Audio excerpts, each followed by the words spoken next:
All right, welcome back, everybody. Just yesterday, we took you inside of the University of Detroit School of Dentistry, showing you what safety procedures that they have in place, especially after 5 students tested positive for the coronavirus. Today, we visit the school's main campus with far more students. As Nick Monticelli found out, major changes have been made, including how many students they could offer housing.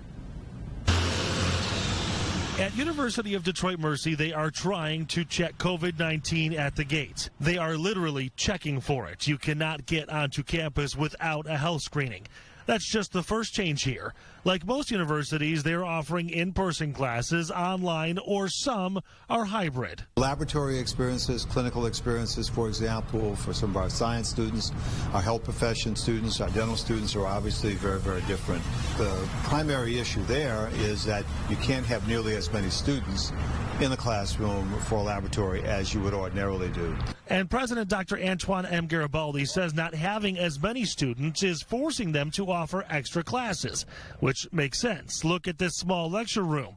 With social distancing, you're down to only a handful of seats. Here's one example inside of the College of Health Professions. They've got plexiglass up on these tables so students can still work collaboratively in a group, but now they can do it safely without losing out on that classroom experience. Dining has been converted to mainly takeout. There are a few chairs available, but students are encouraged to pick up their food and go. Student housing is now drastically different. Every room will house just one student, which is nice for privacy, but that drops their residential capacity from 800 students down to about 500. We have a lot of students, for example, in our first-year classes, more than half of our students, which is usually around 500 students or more, who want to stay on campus even though they live in a metropolitan area.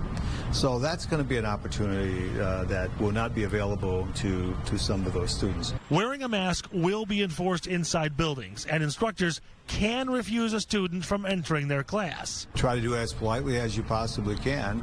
Say you need to have a face covering before you can come into this classroom. Again, the choice to come back is up to the student, but also dictated by the type of course.